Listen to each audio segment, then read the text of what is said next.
DSI Africa. Welcome to the DSI Africa State of Data Science series. We will be starting shortly. Facilitated by No Innovation. Wednesday, October 14th. In a video chat, a woman smiles. Dumelang, Stanibonani, bonjour.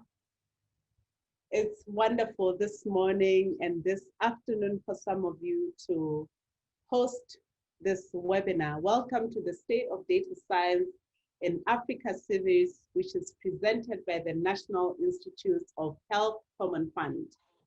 My name is Kwile Makhadibe, and I'm here with my colleagues from No Innovation. We are also known as KI, and like the Kai Storm, the KI in Kai Storm, our team based in the US and in Europe and also in Africa facilitates workshops and meetings and online events just like this one to accelerate scientific innovations. And today we just want to start off by giving you a brief agenda for today, and it's right behind me. So first, we're going to start with some welcome remarks with a background on the funding opportunities, and we'll give you a few tips to make the most out of the experience on the webinar today on Zoom. And we'll give you an overview of today's session on using data science for fighting COVID-19 in Africa from our moderator, Stefan. Then a short presentation from each of the panelists that we have today, followed by a Q&A from our panelists. And then we'll have a plenary conclusion at the end. But that's not going to be all. Immediately after the webinar, we invite you to come to the interactive session that we host. This will be optional for you, but we do hope you will choose to join it. And we'll continue the conversation with the panelists and network with others who are interested in the same topic on how data science can help to fight against COVID-19 in Africa. So today's event is associated with the NIH program on harnessing data science for health discovery and innovation in Africa. And I would like to hand over and invite onto the stage Laura Pavlish, the Program Officer of National Institutes of Health at the Fogarty International Center, to tell us more about funding opportunities. And over to you, Laura.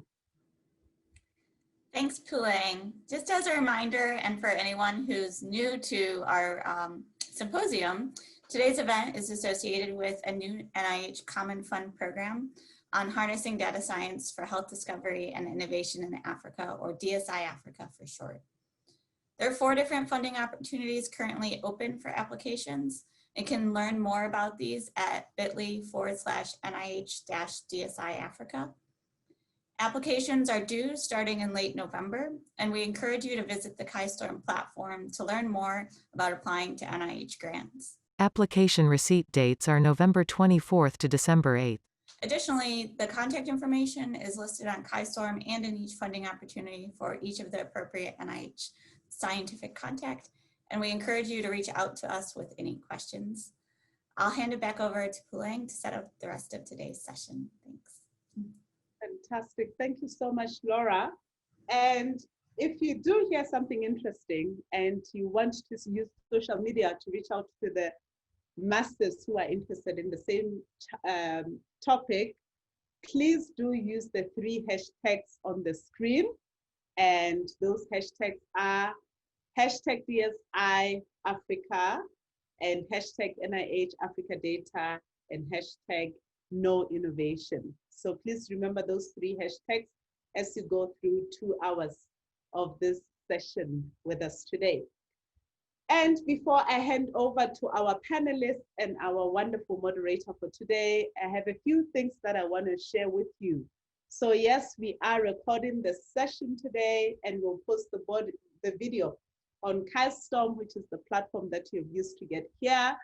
and on the NIH YouTube channel. And in both cases, captions will be added.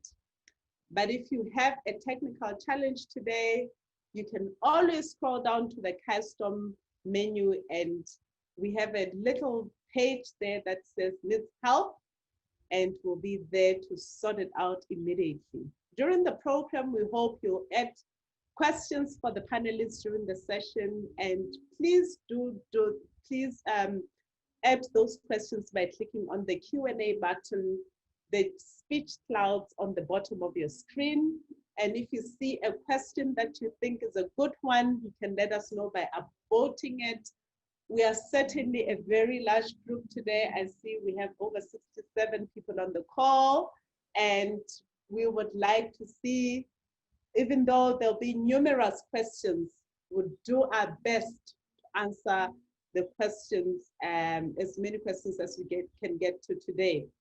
Now, with that, I would like to introduce today's panel moderator, Dr. Stefan Jaeger, staff scientist at the U.S. National Library of Medicine and also at the National Institute of Health.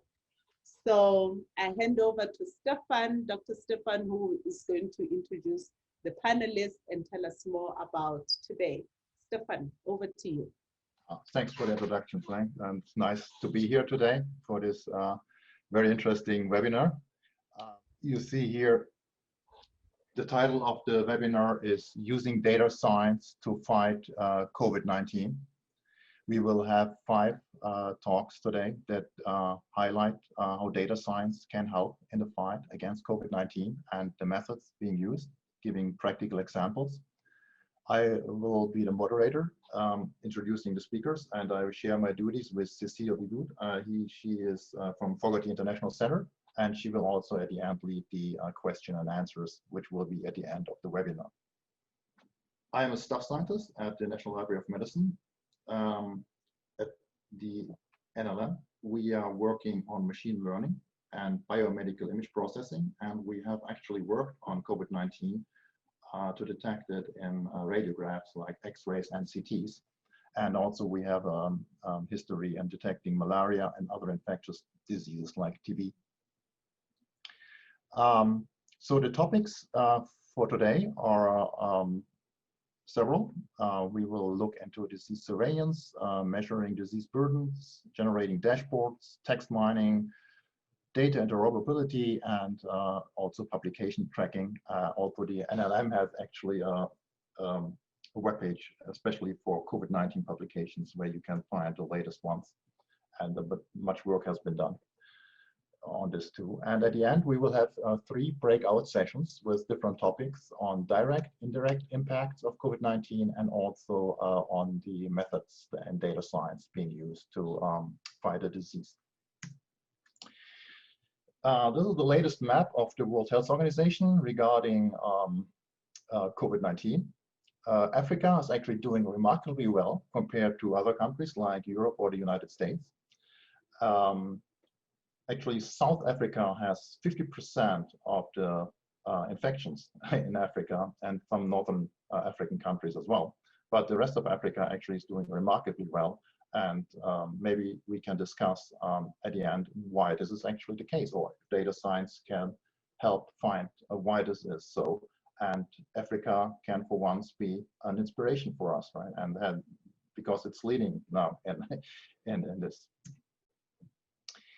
Several reasons why Africa is doing better, I've listed here on this slide. 1.5 million cases, and less than 40,000 deaths as of October 2020. South Africa accounted for more than 46% of the total number of casualties. It could be the younger population, could be the existing infrastructure that's already in place for other diseases. It could be genetics, the lifestyle, the immune system, better contact tracing. We don't know, but sure, one of these or more of them are really the reason why Africa is doing so well. These are the panelists today that we will have. First, it will be Ali Mokdad from University of Washington, then Agnes Kiragga from Uganda, Makerere University, then Elaine and Nsoesie from Boston University School of Public Health. Then we will have Nirmal Ravi from eHealth Africa. And at the end, we will have Frank Kagoro from, actually, it says he has several affiliations. He is actually with our collaborators at MORU, Oxford Tropical Medical Research Unit, and is also a Ph.D. candidate in Cape Town, South Africa. These will be our breakout sessions. Direct impact of COVID-19 in Africa. Is disease burden lower than expected, and why? Indirect impacts of the COVID-19 pandemic on other diseases and health resources. Methodological advances to monitor and predict COVID-19. As I mentioned, we will have one for direct impact of COVID-19 in Africa, one for the indirect impacts, and then methodological advances to monitor and predict COVID-19. You can actually choose one of these at the end or switch between them. We will see how it goes. They should be very engaging. And with this, actually, I will stop sharing my screen and I will introduce our first speaker already. Our first speaker is Ali Mokdad. He is a professor of health metrics sciences at the Institute for Health Metrics and Evaluation, and he's also a chief strategy officer for population health at the University of Washington. As a public health researcher, Dr. Mokdad has published groundbreaking work on local level disease trends and some of the leading risk factors for poor health.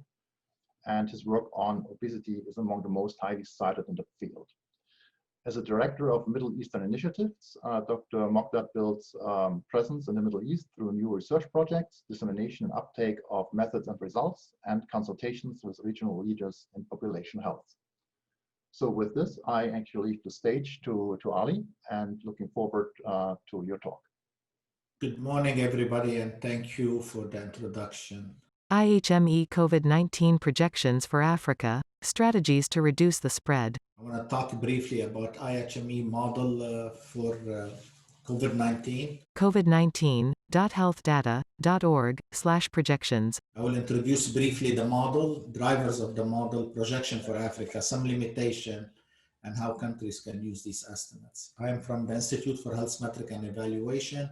We focus on what are the health problems of the world, how well society is addressing them, and how could we maximize our output given the resources that we have. The models at IHME started at the request of the University of Washington Medical Centers. They wanted to know how many beds they need, ICU and ventilators, in order to prepare for the surge for COVID-19 patients coming here in my city where we live in Seattle.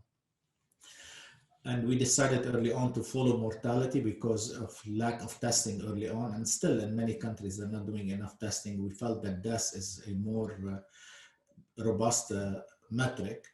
And then we tried to always model a peak and see what will happen after that peak, how many ICU beds are needed. And we also used early on mandates. Later on we have mobility, so I'll show you some data. And then how many infections we will have reported and estimated, and we provide scenarios for health policy in each country. A graph shows reporting on a day-to-day basis in the UK. On the weekend, the number of reports dip. IHME has now implemented more than 3,000 data fixes. We deal with a lot of problems in the data, and here is an example from UK, England, a country that has a strong health information system and old, historically been one of the pioneers in that. But you could see the data here has problems, especially around the weekend where we have less reporting. All what I'm presenting is available on our web, and just Google IHME COVID-19 and you'll get all these information what I'm presenting today. I'm not going to go into details about the models. I don't have time for 10 minutes, but right now we have a hybrid model, and then we're using in our model to predict the future mortality and infection, mask use, cell phone mobility based on cell phone, pneumonia seasonality, which is strongly associated with COVID, testing, population density, particulate matter, smoking, altitude, and of course, pneumonia death rate. And briefly, we take the daily deaths, and you see a lot of noises here in daily deaths. This is cumulative death, daily cases reported, cumulative cases versus cumulative death rates, hospitalization when we have the data, and again, you see how noisy it is, and then we plot hospitalization rate against cumulative mortality rate, and we make sense of all of this data. This is the red line that's projected about the daily deaths. We smooth it, and based on all this information together, we put the three together to get a better estimate of daily deaths in each location. One thing to be reminded that all of us, that in March, every country in the world put some kind of mandates, and the fact that they happen around the same time, it protected some countries because they didn't have enough seeding. So when New York shut down, it was too late in a way because there was so many infections. When a place like Florida shut down in the US, same in Africa, there was less seeding and hence less infections. So the mandate early on helped a lot for many countries. This is in Africa right now, what we see on a daily death. A graph shows a spike in deaths in the month of August, with a slow decline. You could see it's around 3,000 right now. It peaked up sometimes towards the end of August. It's coming down. And here is R, effective R in Africa, which is, you could see it, it's clearly, sorry, this is estimated population detected in every country. Of course, South Africa had the most cases so far, so you see it has the highest number here. Daily COVID mortality per 1 million in October 5, still it's very low in Africa, but the highest, of course, as you've heard before, it's coming from South Africa. This is mobility levels in Africa. You could see that's coming back compared to January, almost back to normal, a little bit minus 10%. Mobility levels as measured by smartphone app use compared to a January baseline. More so in South Africa. There is a pattern here in the southern part of the continent. You see more, less mobility, and as you will see later, more mask wearing. This is how many people wear a mask. In many places, it's less than 30% in South Africa, and the southern hemisphere of Africa, it's almost over 70%. Detection tests here is very low in Africa, as we know. It's high in some countries, but usually it's very low per 100,000 people. So not much testing going on for early detection of COVID-19. And we present for each country, and of course for the whole continent, which I'm showing you right now is for Africa. And Africa, in my definition here, is WHO Afro region. So the first one is mandate easing, let everything be normal, and then we keep opening for business. Our current projections, which is our preferred scenario, is that we will go into a lockdown when death reaches 8 deaths per day per million per population, and universal mask. If 95% of people wear a mask, what will happen in a country for COVID-19 estimated mortality? So for Africa, between now and now, we're projecting to February 1st, what we're projecting about 700,000 deaths in Africa, again, Afro region, WHO. If we keep easing the mandates, about 49,000, not much difference here because Africa already has low rate and it's declining. And if everybody in Africa, 95% wear a mask, we estimate that drops to 600,000 deaths. So a huge difference, and a lot of deaths could be prevented simply by wearing a mask. And as you have seen in Africa, it's still very low. The limitation that we have, it's under testing and under reporting of mortality. Of course, we know there are problems, vital registration in many countries that I'm showing. And of course, we don't have in our estimation of bed capacity, we don't account for surge unless the country provides us an updated number about their surge in ICU and their bed capacity. We don't know from the testing how that sample is done, who has been tested. Is it people coming to a hospital, sick people, or is contact tracing? So we have no idea about details, who's been tested. And in many countries, unfortunately, we don't have data, especially daily data about hospitalization. And there are not many surveys in Africa, a few of them about seropositive, how many antibodies have been found, basically to tell us how many people are infected.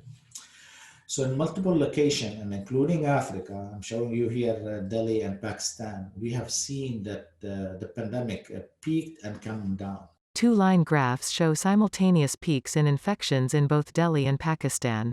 And we don't see any association between that rapid decline and mandate. So, the mandate happened early on, as I showed you, then the peak came later on, and now it's coming down.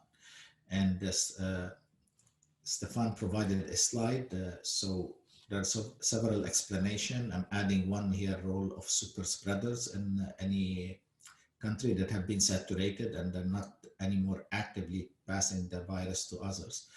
But the biggest theory right now that people are zooming on is cross-reactivity to other coronavirus infections. So your T-cell will remember when you see COVID-19, therefore there is less cases or less symptomatic cases in this case, and less deaths, of course, of COVID-19. Of course, we anticipate a large-scale indirect impacts of COVID-19, domestic violence, women's health, child immunization, chronic condition, of course, on education and employment, and we're afraid, of course, all of us on gender equality, of course, and other type of inequality. Immunization, I'm giving you a slide from MWR here in the US. Even in the US, we have seen a rapid decline in immunization, unfortunately. A bar graph shows non-COVID vaccine administration dropping in March. After COVID-19, starting in March here, you could see in slide clearly that immunization dropped down compared to the previous months. Underreporting excess mortality, we see it in every country. The red here is actual mortality. The other line showing COVID-19 deaths. You could see there is a gap and they're increasing. Excess mortality increases as COVID-19 mortality increase. Recommendation how people use the data for planning, of course, because we provide the hospital, but also mandates a mask with penalty. That's what's working in many places. Also do seropositive surveillance so we can track how many people have been infected, report what's happening in a hospital, and include the surge capacity so we can add it to our forecast, and for every country to be able to know how much your bed capacity is. That's the key issue here. You don't want to overwhelm your medical system, and ICU capacity should be left at least. Don't go above 80%, otherwise there'll be problems because you need these ICUs for other conditions. So, and then don't be afraid to impose mandate, and then we can model other scenarios for any country. Thank you, everybody. Email, mokdaa@uw.edu. Twitter, @AliHMokdad. Thank you, Ali. Very nice talk indeed. A quick reminder for everybody, we will collect all the questions to the end of the webinar, and I answer them all in one session. If you have a specific question, you can enter them in the question and answer box. If you look at the bottom of your Zoom window, there's a chat box and there's also a Q&A box. So please enter these questions in the Q&A box, and we will answer them at the end of the webinar before the breakout sessions. Thank you. So the next speaker will be Agnes Kiragga. I will shortly read her short bio here. So Dr. Agnes Kiragga is a senior research scientist and the head of statistics at the Infectious Disease Institute at the College of Health Sciences, Makerere University in Uganda. She was nominated as one of the prestigious Next Einstein Fellows for the year 2019-2020 and featured among the top 20 African innovators by Quartz Africa. Dr. Kiragga spearheads HIV research projects, including the use of routine clinical and administrative databases for prediction of outcomes among persons living with HIV, as well as prevention of HIV acquisition.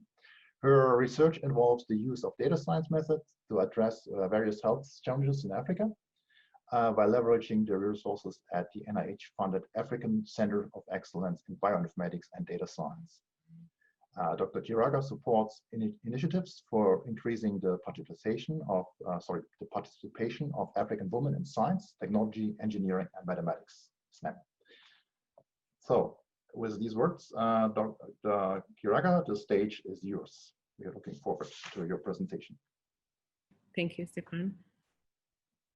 I would like to thank the organizers for giving the opportunity to talk about our experiences in mining social media data, and as well as understanding the indirect effects of COVID-19 on other diseases in Uganda. Yes, so like the previous speakers have mentioned, Africa still suffers from a couple of COVID cases. In Uganda, the first COVID case was identified in late March, and to date we have hit about 10,000 COVID cases that have been identified in Uganda and about 95 deaths so far. The recovery rate is about 63% with very low case fatality rate, and about 12 people per 1,000 people are tested for COVID in the country. So like any other country, and there are several non-pharmaceutical measures that have been used to control the spread of COVID. There've been several measures, and right now the country is embarking on measures to combat COVID. We've seen various drives by telecom companies making out deliberate efforts to ensure that the community ensures face masking and, most importantly, physical distancing, as these are important for epidemic control. What we've not really seen is how the community responds to some of these measures and how we can use data science methods to understand what's happening in the perspective of the community regarding COVID control in the country. And so what we decided to do was to look at the social media platforms, and I got this slide that shows that between October 2019 and September 2020, there's been an influx or an increase in the rate of use of certain media platforms. Facebook remains the top media platform that's used in Uganda. However, we see around April, just after the first case of COVID was identified, there's been a spike in the use of platforms like Twitter.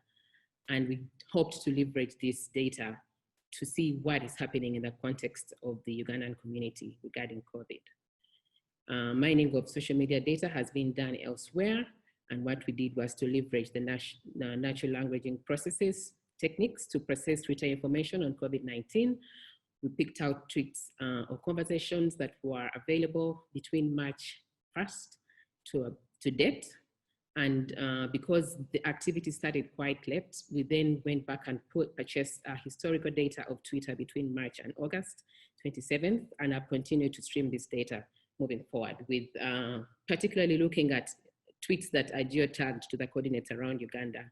And the hashtags that we've used involve COVID-19, Stay Safe Uganda, COVID-UG, and several other hashtags. We have collected about 100,000 COVID tweets and performed sentiment analysis to understand the positive and negative information around COVID-19 in the country. And what is interesting is that when we looked at this data, we see that most of the tweeting happened over the weekend as expected. People are busy during the week. And this could be a weekend effect because some of the most common words that we see are affiliated to religion or church or prophets, going to church, but most importantly, COVID-19, as expected, becomes one of the most common hashtags that we noticed in the time. We've also seen that as the country goes into political elections, along the way, people start to talk more about elections. And then this slide tells us ideally how the sentiments of people have been evolving over time in relation to the COVID cases. So the red line on the left box, the red line shows the COVID cases increasing exponentially. And on the blue line that is sloping from the left to the right then shows the sentiments of people. So as the cases increase, the Ugandan community, then the sentiments reduce. So we kind of get negative sentiments around COVID as expected. There's fear, there's anxiety, and the same applies when we look at death. With increasing death, the sentiments change over time. People get anxious, people get fearing, and it's important for public health people to see what happens in the community. And then what we also saw is that there are several influencers on the Ugandan Twitter platform. The most common, of course, is the Ministry of Health, which is the top left highest bar on the left on the bar graphs. Ministry of Health has consistently shared data and updates on Twitter, and because of this, it's the most common. It's one of the most influencers on the Twitter platform.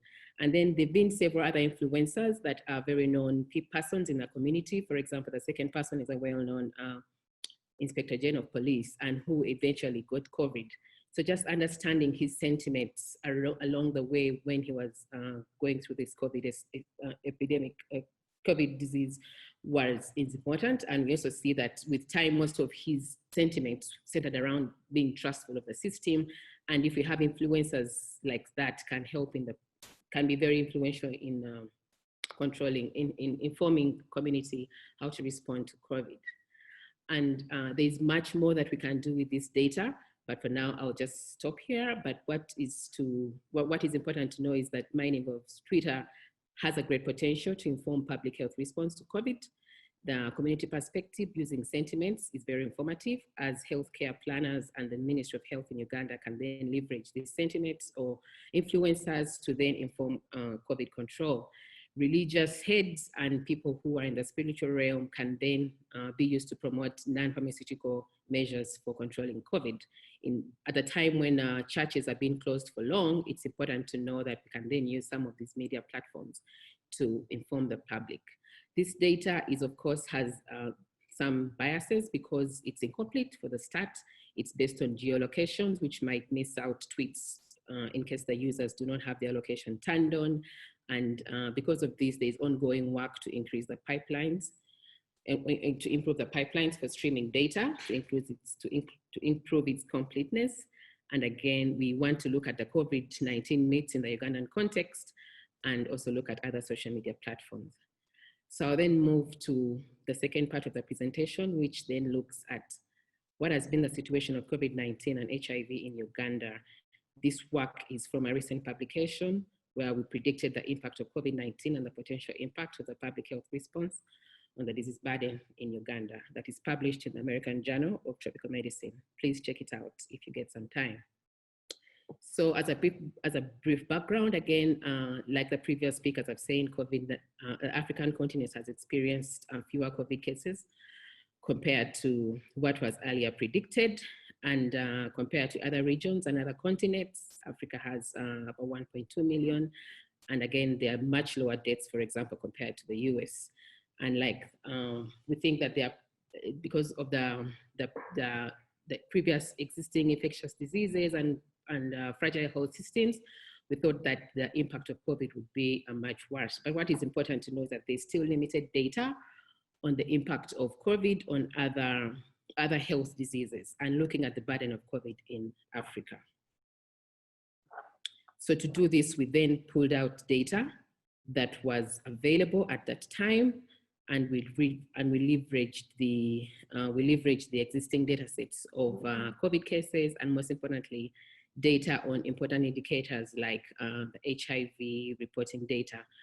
But what is important to note is that when we are estimating the burden, we then use DALYs, which are the disability adjusted life years, because these are very useful when you're estimating disease burden, because the age structure of African continent is much lower, which is about 50%. It was very important for us to relate this to the disease burden, and particularly looking at the DALYs lost if a person did not necessarily get COVID, but then suffered from any other illnesses that were as a result or increased as a result of the response towards COVID. We used the WHO Global Burden of Disease estimates and then looked at the excess HIV that would predict the excess HIV cases that would have occurred in the situation of COVID. And most importantly, look at what happened during the lockdown in Uganda, and we used data that was available at the time when the lockdown had just occurred. And just to give you a brief of what we think was happening, this graph looks at the data from 2019 all the way up to April 2020, when the country had just locked down. And we see a very steep dip around December, which is expected. That's the first dip. But the second dip is at the time when the country had locked down. We see that there was steep reductions in the number of newly identified or diagnosed HIV positive persons, and steep drops in the number of patients who initiated ART at that time. So we use the data as of that time to understand the epidemic. And what is important is that the DALYs that we have, we think that because of the data that was used at the time, the country loses about 405 DALYs due to HIV, And we also saw that HIV morbidity and HIV mortality increased low to about 465 that is lost. And this is a big impact in the country. And we think that this situation has changed over time because that is the recent COVID, that's the recent data that we have right now. But in conclusion, we think that, that looking at the health service delivery in terms of the COVID response is important, and looking at the long-term and short-term impacts will be critical in understanding the response. I acknowledge my institution and the NIH and the African Centers of Disease. Thank you. Yeah, thank you very much, Agnes. For the sake of time, we will proceed immediately to the next speaker. Again, please, you can enter your questions in the Q&A box. So our next speaker will be Elaine Nsoesie. She is an assistant professor of global health at Boston University School of Public Health. She has a Ph.D. in computational epidemiology, a master's in statistics, and bachelor in mathematics. Her research is focused on the use of digital data and technology to improve health in communities globally. Her work has also focused on addressing bias in digital data and understanding factors influencing disparities in health outcomes. She is on the advisory boards of Data Science Africa and Data Science Nigeria. She's also the founder of RETE, if I pronounce this correctly, an initiative focused on providing scientific writing tools and resources to student communities in Africa in order to increase representation in scientific publications. Elaine, please go ahead with your slides. Thank you. Thank you, Stefan, and thank you, Cecile, for inviting me to be part of this. So as Stefan mentioned, I'm going to talk about some of the work we've been doing on using such data to model COVID in South Africa. So most of my work focuses on digital epidemiology, and basically what that means is that I look at how we can use data from non-traditional sources. This includes internet sources, remote sensing for public health purposes, specifically surveillance. So I want to know how we can use what people are putting on digital platforms to study the patterns of disease, injury, and health, and drivers of these patterns in specific populations. So I work with lots of different data streams. This includes text, images, video, biological data. And this data comes from a range of sources, search engines, social media being some of them, mobile applications, crowdsourcing, etc. I'm going to focus specifically on search data for this talk, and there's so many different uses for search data, especially in the African context. So some of the earlier work that we did during the pandemic was look at what people were searching for. So what kinds of information were people lacking across the continent? So we looked at 21 English-speaking countries to see, has the information that people are seeking changed over time? And so when you had, at the beginning, when there was a lot of conversation around the need for testing, there were people asking questions about how to get tested, where to get information for testing. Did they have to pay for their own test? So those are just examples of ways that we can use this data. For this particular talk, I'm focusing on how we can use it for disease modeling. So a brief background on the state in South Africa. As of October 12th, South Africa had reported about 693,000 COVID cases. They've had more than 4 million tests conducted and over 624,000 recoveries. The adoption of these digital platforms for public health surveillance creates complex challenges, requiring the development of solutions specific to the sub-Saharan African context. Nsoesie, Digital Platforms and Non-Communicable Diseases in Sub-Saharan Africa. Lancet Digital Health, 2020. And using digital data in this context means we have to think about the specific cultural context in South Africa. We can't just assume that what we've done in the US, for example, will work in South Africa. So we have to think about how do we bring in the cultural influences in South Africa to include that into a model so we can build better models for estimating the spread of infectious diseases, in this case, COVID. So we started off with general questions. So these are things that you see anywhere, not just in South Africa. So all kinds of questions are people asking about COVID. So things like, what are the symptoms of COVID, symptoms of flu, but also specific symptoms that have been noted for COVID. So things like cough, headache, shortness of breath, fatigue, vomiting.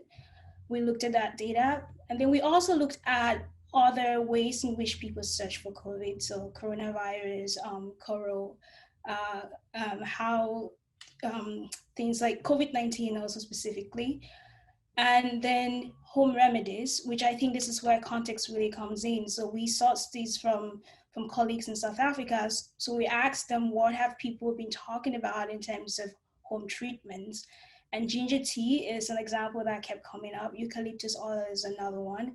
And this changes over time. So there are times when people will talk a lot more about ginger tea, and then there are times when they'll talk more about eucalyptus oil. And this is all very important for the models that we're trying to develop.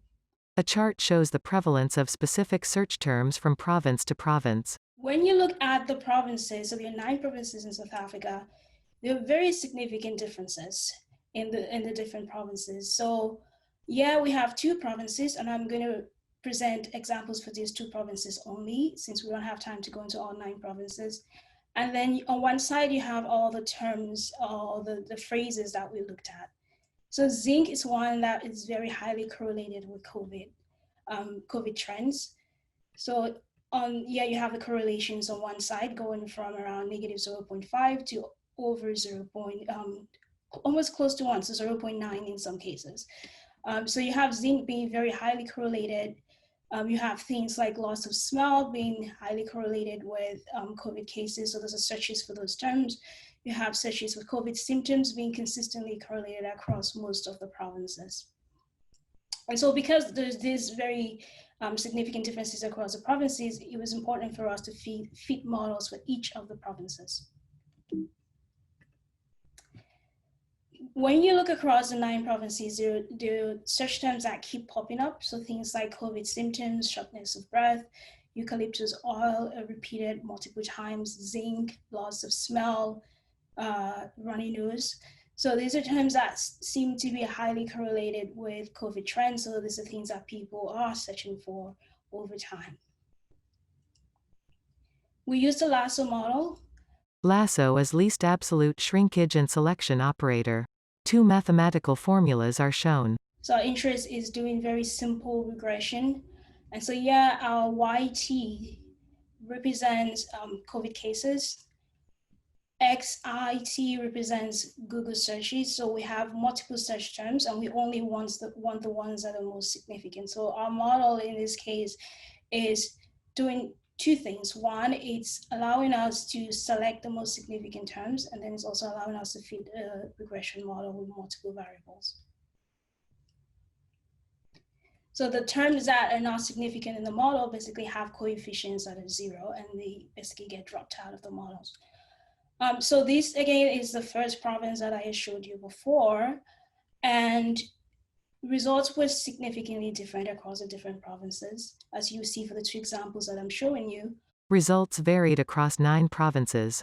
2 graphs show results from Gauteng. So on the x-axis, we had proportion of positive cases. So instead of focusing on the raw cases, which we did look at, we wanted to look at proportion of positive cases because testing changed over time. So we wanted to just look at how many cases were actually being reported as positive from all the cases that were being tested.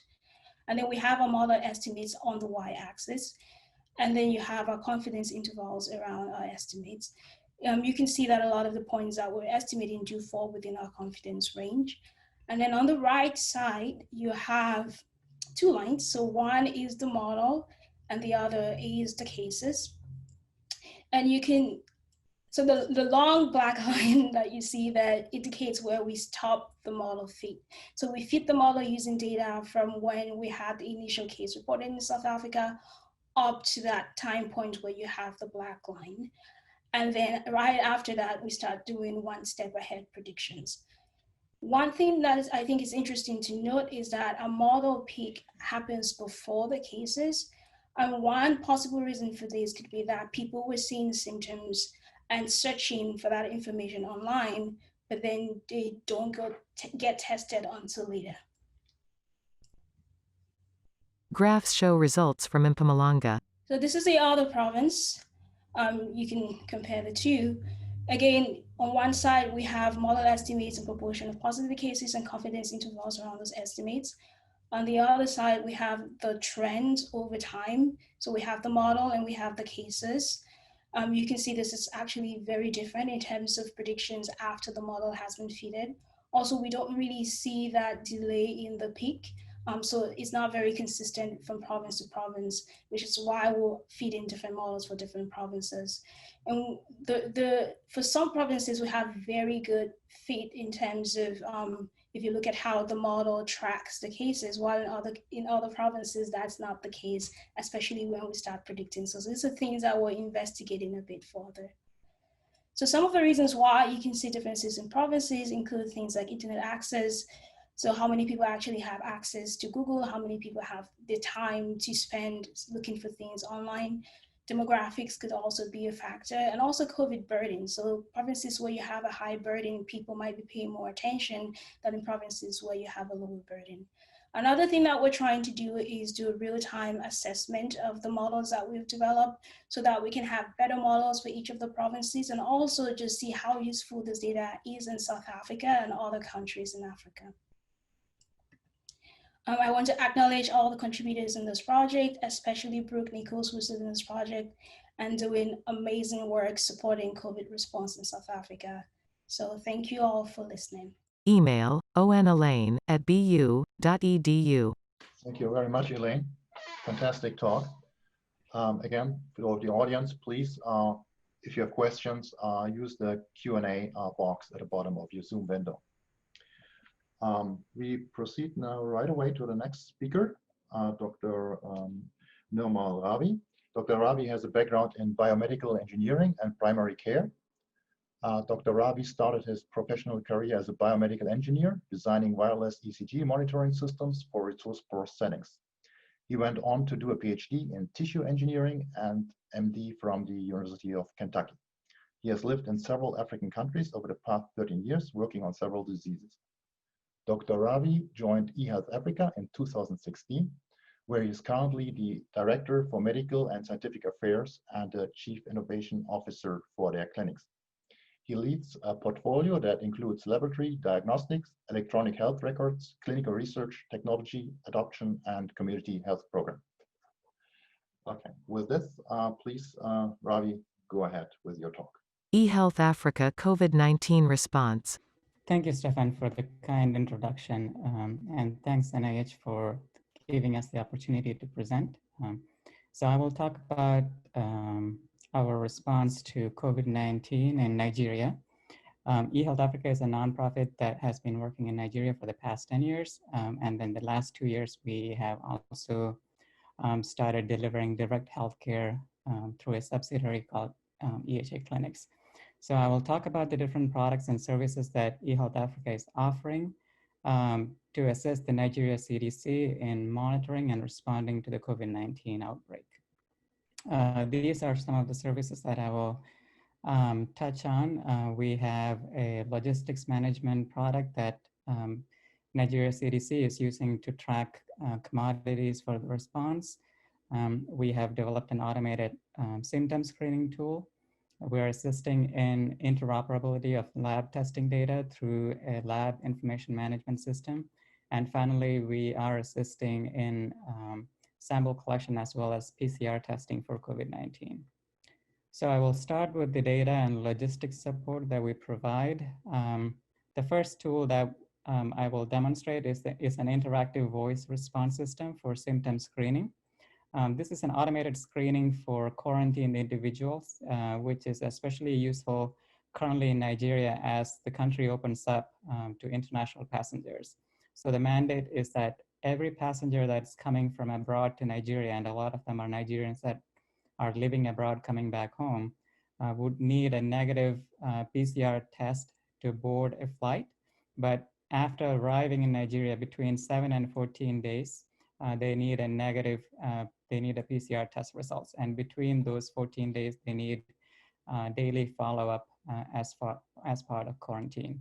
The tool allows the user for bulk import of persons of interest records.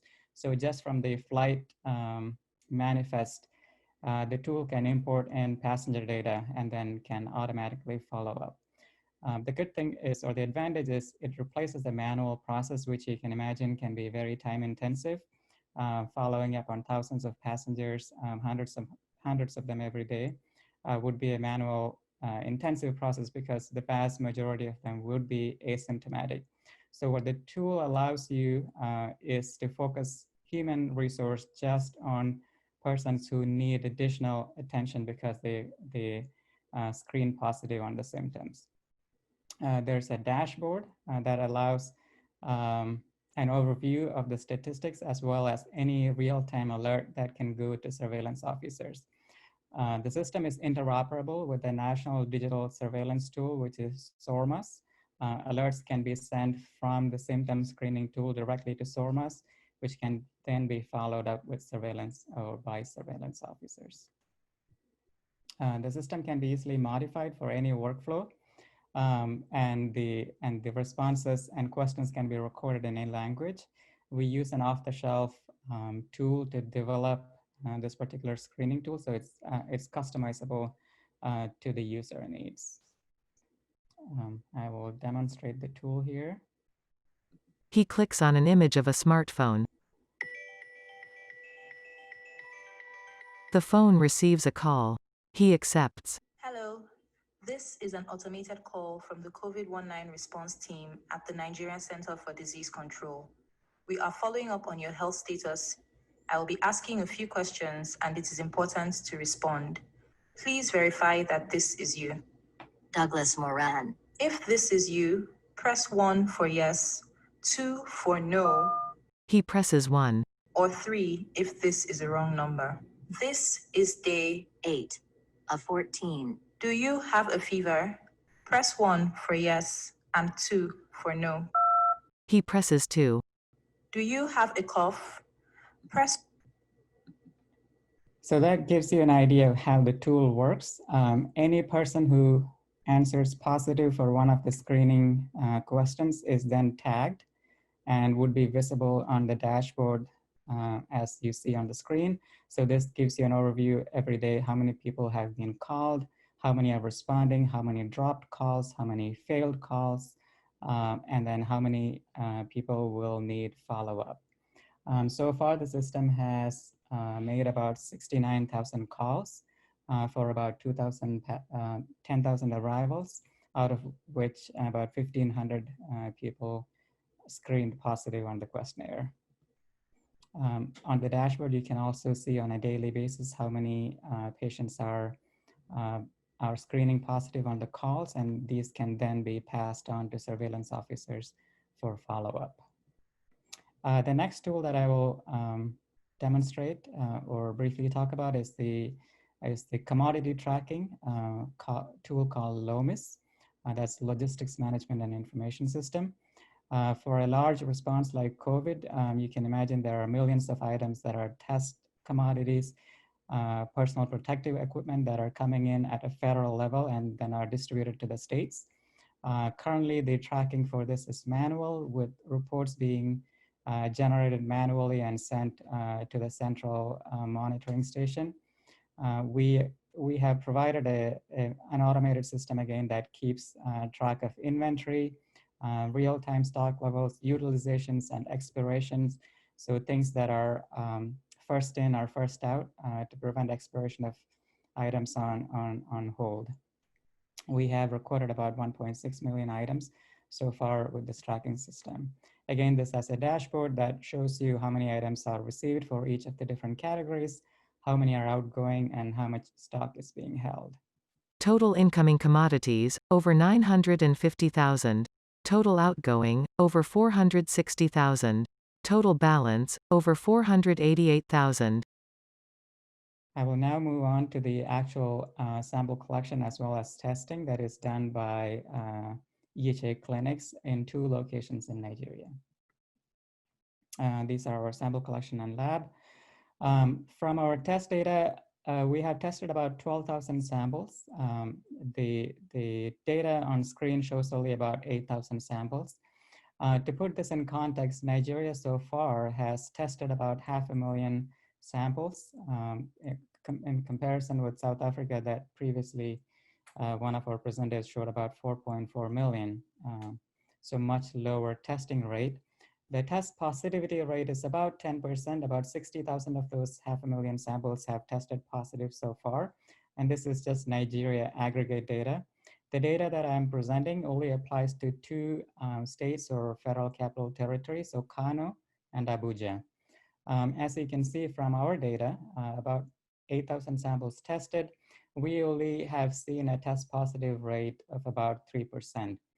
In comparison to about 10% nationwide in Nigeria. You can also see the timeline. Testing started late April. In May, already reached a peak in about September, and the numbers are now starting to go down for both total tests as well as positive. This is the timeline for the percentage positive cases. You can see that early on in the epidemic, around June, May, we also saw about 10% test positive rate, but this has now tapered down to less than 3% at the moment. We did some statistical tests for associations between symptoms as well as tests. The symptoms and criteria on screen are taken directly from the Nigeria case investigation form. So for every sample collected, we collect certain symptoms as well as case definitions to give an indication as to the association. You can see most of these have shown positive association. This is the breakdown by gender. Total samples collected about 70% male, although when you look at the positive test, about 74% are male. This is the breakdown by age group. You can see over the time course, there has not been much change as far as the percentage of different age groups. Most of our tests come from patients who are between 25 and 45 years of age. So that group accounts for about 50% of all our samples. Although when you look at the positive test, you can see that the positive tests are slightly skewed towards the older age group, that's 36 to 55 plus. We are providing passenger screening services with PCR tests, like I mentioned before. So far, we have tested passengers from about 95 different countries. The top 5 countries for incoming passengers to Nigeria are UK, India, Lebanon, China, and US. Interestingly, the top 5 countries that are recording positive cases from among the passengers are Russia, India, France, Kenya, and China. The test positive rate that we see overall in the incoming passengers is less than 1% compared to about 3% that we see in the general population. With that, I want to thank you for some of my colleagues for providing some of the data analysis as well as the slides. And thank you for listening. Thanks so much, Ravi. Very nice work. Again, questions, please, in the Q&A box. I mean, it will be interesting. I'm sure there are many questions here, but for the sake of time, we move on to the last speaker, which Frank Kagoro. Frank is a research physician for the Epidemiology Department at Moderators Oxford Tropical Medicine Research Unit, MORU, and he's currently doing his PhD at the University of Cape Town. His research focuses on tools for surveillance and mapping of infectious diseases and drug resistance. Frank holds a Doctor of Medicine from Tanzania, a Diploma in Healthcare Management in Tropical Countries from the Swiss Tropical and Public Health Institute, and a Master of Science in International Health and Tropical Medicine from the University of Oxford. With this, please go ahead, Frank, with your talk. Thank you. Yes, so I'd like to share with you on user-centered dashboards for COVID-19 trends in Africa. And I think if other members of the webinar now would appreciate is we have a lot of information that COVID-19 has offered us and an unmeasurable number of ways we can measure the disease and track its trends. But the question comes to how much of this go to the users. And these are people who are on the front line of the COVID response. So my work actually centers on how do we translate some of this knowledge and measurements to the public. Next, please. And so the beginning of the pandemic, actually Africa, we had a bit of a pause before the storm. And everywhere COVID started in January, but in Africa, somewhere around February, that's when we started experiencing cases in sub-Saharan Africa countries towards the end of February. And now Africa actually has a 4.2% of the global cases. And if you compare that to the 15.7% of the population of what African population is to the world, we might say somehow we are spared. But then with the innumerous amount of knowledge, the challenge that presented in the beginning was there was lack of user-friendly and adaptive decision-making tools.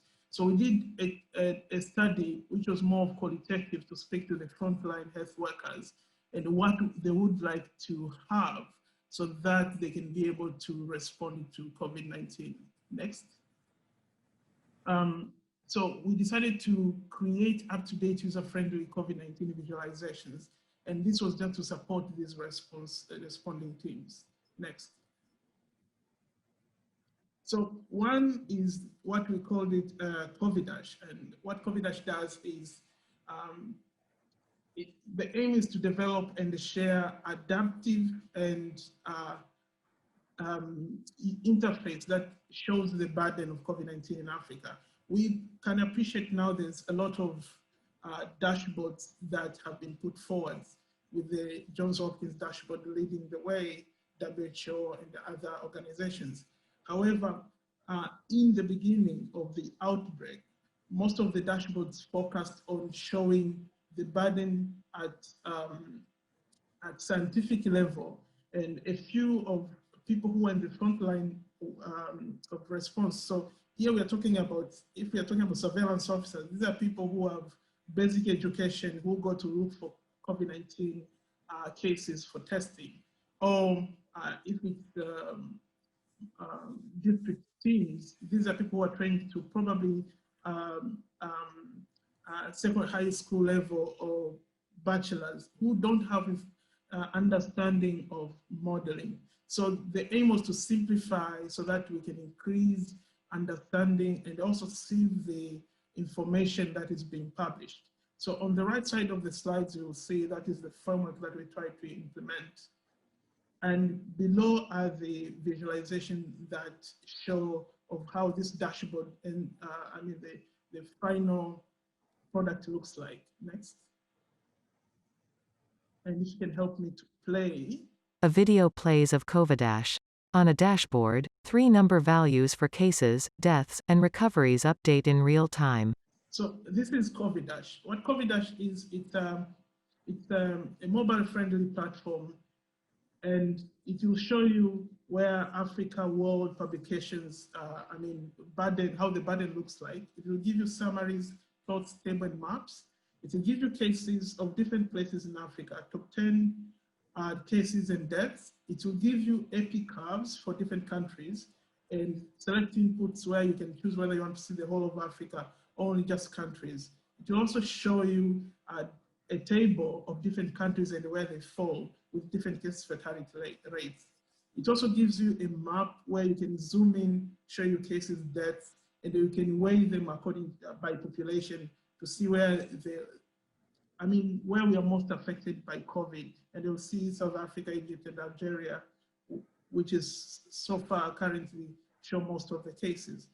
So this is part of what we thought could be user-friendly to healthcare workers and people who are in the front line of COVID response. So all the models and work that we do, how best we can sort of tailor it to the end user, and they can be able to change and see at different times how things work. They can also see global statistics to just know a global summary of where we are at. At the moment when we're recording this, we're still not past 1 million deaths. And the most important part of COVID-Dash, it also gives you published information of COVID-19 in Africa. So this is a living systematic review that shows you what is the information that is being collected, it's being published for COVID-19. And you'll see how studies evolved over time until we have more than 1,000 of publications now on COVID-19. You can go and look for every paper that has been published. But another interesting part is where you'll be able to evaluate any study and say which topic does it fall. And when you click submit, we receive this review, and it goes back into the table where someone, if they want to read a paper, like here, they can select if they want to read surveillance health system or treatment paper. So it helps them to use shorter time instead of going to work in, to look for more information anywhere. They can just get all of it just on their palm. Next. Next slide. Thank you. So, and the other dashboard that we're involved in, this is part of the national COVID-19 EPI model. So this is not the whole of Africa, this is more of South Africa. And this was to translate the outputs of the COVID-19 projection model to a user-friendly platform that is interactive, and it can be used up to the district level. On the left bottom side, you'll see that's the framework. So people can, health workers can interact with, and the policymakers can interact with this dashboard to see the trends, but also they can download the reports. On the same framework on the right side, you'll see that it also responds to frequently asked questions. Next. So if you can play, just a little a sneak peek on the this dashboard, which is actually tailored for people who are working in the provinces and the districts. So first, it will have a disclaimer to tell them what projections are about and what are the data usage of this model. It has projections which are cases, hospitalizations, and deaths. So all the models have already been run, but the output that is given from the model, this is the way we thought we could present it for people to understand where we are going. They can select different cases, whether severe or symptomatic, and see how they're projected over time. They can open a table. They can also project it on a map, and this is for all the 52 districts of South Africa. And also they can compare between different districts. So in this way, like here, you can see we are selecting different districts, and one can compare also between different provinces. And these are in cases, hospitalization, and also projected deaths. And what it also gives you is you can go back to time, or you can go ahead to the future of the projections to see what we project to see in the future with the trends of COVID-19 in South Africa. It also gives you a resources page, which you can go and read more about the model, who are the collaborators. It gives you reports. Also the frequently asked questions, where most of the questions which ask about modeling can also be found here. Next. So a good thing with the strengths that have come from this work. Next. So the strength is COVID now is currently being used by clinicians for COVID-19 trends. We get a lot of feedback of what we can do to improve. It is low maintenance because it auto updates itself. It uses R and R-Shiny and data mining tools. And for the South African dashboard, it's been used by district teams to respond on COVID-19. And the software itself, it's been very useful because all new data can be put in and the projections can show. So it also now runs under low maintenance. Also it gives PDF reports and the Excels. So the only limitations that come out of this work is the challenge is all of these models require a lot of interpretation to be able to explain to people of what all this data that has been comes from all our analysis mean. One challenge is we can be able to map COVID-19, but if we don't liaise with, we don't sieve this information for the public, we fall into a lot of challenges. So we are limited on who to reach and how to reach them. And also, we are constrained with time of how to respond. So such platforms that are user-centered can be very useful. And so there's still a lot of opportunities. A lot of these tools are available online, and using open source coding, we can work globally and work with a lot of people. And so this is more like, with this kind of work, we can foster collaboration that are global, because some of the team are people who are based elsewhere in the world, but we are being able to tailor things for African scientists and people who are responding. So with that, I would like to say thank you. Next slide. And apologies again for technical glitches. So one of the first challenges working also in our context is technology. And I'm sorry you experienced it from my presentation. Thank you. Due to a connection issue, the order of talks and Q&A had to be reversed. Frank Kagoro could not take part in the Q&A. We had very nice talks so far, so I think this will give us good material for discussion. My co-moderator, Cecile, will actually take over now. Cecile, are you online? Can you lead the question answering session? Yes, of course. So we had quite a few questions, and we'll go through as many as possible. A lot of those questions relate to the data that have been used in the different models. So we'll go through that. So starting with Ali and the IHME model, there's a question about a serosurvey, and there are too few. There are some, one has been cited for Nairobi showing an 8.5% prevalence in June. I've heard of some in South Africa that show prevalence as high as 30% in rural areas. And so those tend to be higher estimates than what the prediction of the IHME model would portray. So Ali, I don't know if you have any thoughts on how, when you get more of those survey, you could include them in your model. Ali Mokdad. We include all seropositive surveys. So the question said there is one that has 8%. I can't recall exactly, but some of them, how they do the testing, we exclude them because the quality of testing or the type of testing. But in Africa, the question says it's projected to be 40. We haven't seen 40% in Africa. We don't see it in South Africa. The highest we see right now in the US is New Jersey 25, and Ecuador, there are surveys at 45. So I don't think any country in Africa has 40%, even 20%, much lower than that, over. Yeah. So just to follow up on that a bit, probably, I mean, there is supposedly a lot of heterogeneity in infection rate within a country. I mean, we see that in the US, right? And so presumably that's also the case within each of those countries in Africa. How do you handle that in your model? So if we have a locality one, we adjust it, we take it and we adjust for the population size and include it in the rest. If it is, the key question for us to keep it or not to keep it is what type of testing they did. We use our labs here, we check with them if that's a valid methodology.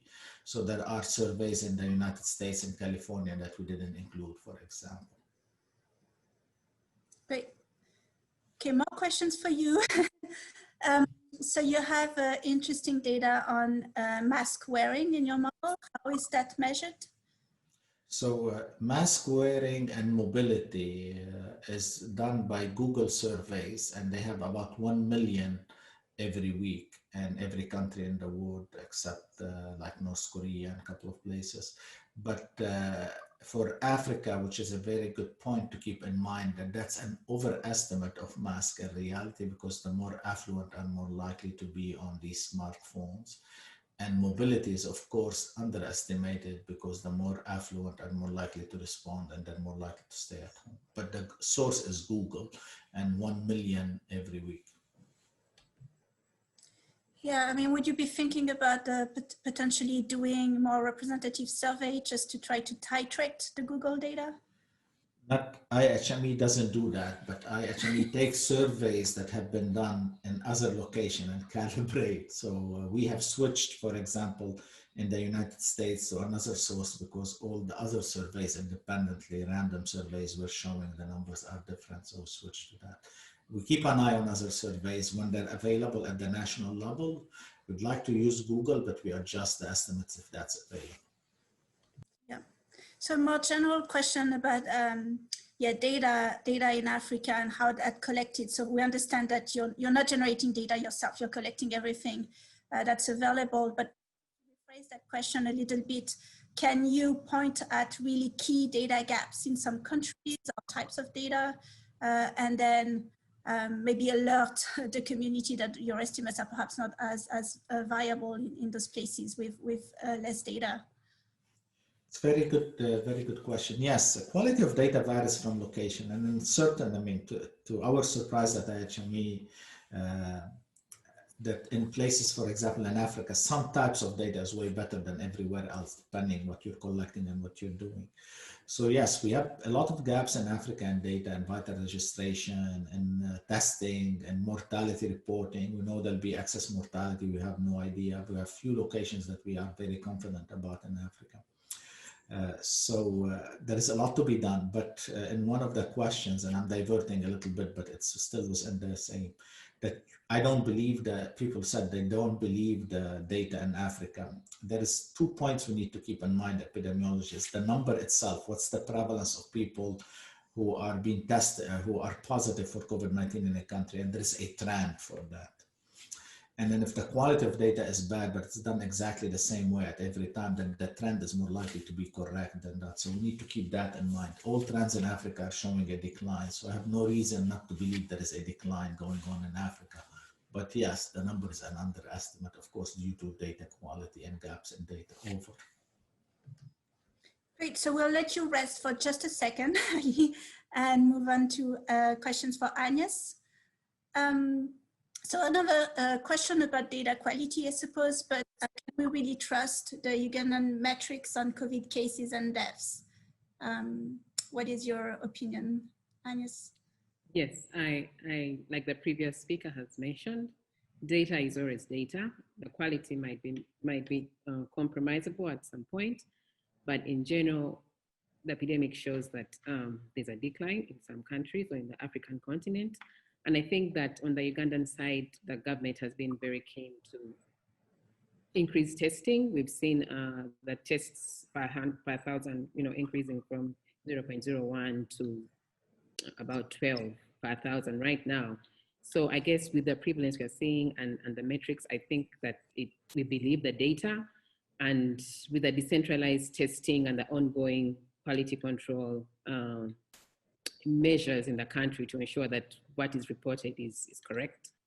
I think that it's the data is as is, and it might have its gaps, but I think there's a bigger part of it that is reliable. So another question for you, Agnes, about it's more of a methodological question. So what tool did you use for your sentiment analysis and the values of the variable trust, mistrust, etc., that we saw on your graph? What's that based on? Okay, so the analysis is done using Python and R and the different algorithms, and the values would show if it's a negative sentiment, it's any value that's negative, that is negative or less than 0 is a negative sentiment, and the positives or all those above 1, above 0 are positive sentiments. But we did that using Python. Great. One more methodological question. How did you identify Twitter influences? Is that like a network model? Or? Yes, it's what the network analysis, and we largely relied on the tweets and the retweets. And if you conduct that analysis and you find that there are people who have there's some kind of centrality around them, you find that the person is always tagged in a tweet or a retweet. We then used how many nodes were, how big, how close that person was, or how big their node was in the network analysis, and then called them influencers. But this is still ongoing work. Okay, great. And just to reassure you, can you confirm that when you get data from Twitter, it is anonymized? Yes. Very good. Okay, so I am told that we can resume the talk session with our last speaker, and then if there's any time, we'll take a few more questions at the very end. Thanks. Over. So we still have a few questions, but you can ask those in the breakout sessions, and we'll give you some guidelines for that. But just to wrap up, it was a really good set of diverse talk describing both burden estimates, but also projections for COVID-19. And we touched on how difficult the data are, which is not a problem that's specific to Africa. Really everyone around the world is struggling with COVID-19 information, but that's also an opportunity to use novel data streams as we've seen, right? Including Google and Twitter, and also interesting tool to help with monitoring of suspected cases and returning travelers. And also the importance, as we saw in the last talk, of just visualizing those data and making them publicly available to the public and understandable as well. Great session. There's more opportunities for discussion in smaller groups where we can see all of the participants with the panelists. So first session on direct impact of COVID-19 with Ali and Elaine and myself. The second session on indirect impact. We've heard about HIV, but there's also lots of questions about impacts on childhood infections and vaccination. So that's with Agnes and Amit. And then another session on methods with Stefan, Ravi, and Frank. And I'll hand it over to Poulan, who will give us more guidelines on how exactly to reach those sessions. Over. Fantastic. Thank you so much, Cecile, and thank you, Stefan. Fantastic moderators. Thank you. Special thanks to you, Frank, for just bouncing back and being able to give that talk in the midst of the technology challenges. I'm based in South Africa, so I fully relate to the technology challenges. So thank you so much for still being able to present to us, and to every panelist who has shared their presentation, their wisdom, and their very interesting and timely discussions. We really appreciate you. Now, I would like at this point to invite panelists and moderators to go ahead into the breakaway rooms, get ready and set it up for the interactive sessions with the participants who would like to engage with you further on the 3 topics that we will highlight. And for all the participants, I invite you to just stay in one more moment to continue a bit of conversation with you about how to join that interactive post-webinar program. But first, and in a chat, we're about to put in a link, and it's also on the screen. go.hub.ki/SODS Fighting COVID. And that's an exit poll. We would like you to please click through it and give us feedback very quickly, 20 seconds of your time. We're actually going to give you some time to do it right here. Please click on the link and give us some feedback about today's session and what has worked really well for you and what hasn't worked. We really appreciate your feedback. We appreciate your attention today. Thank you for joining us. And we're going to give you a couple of seconds to fill the survey. So click on the link and you should be able to get a couple of questions that would like to invite you to engage with just for 20 seconds.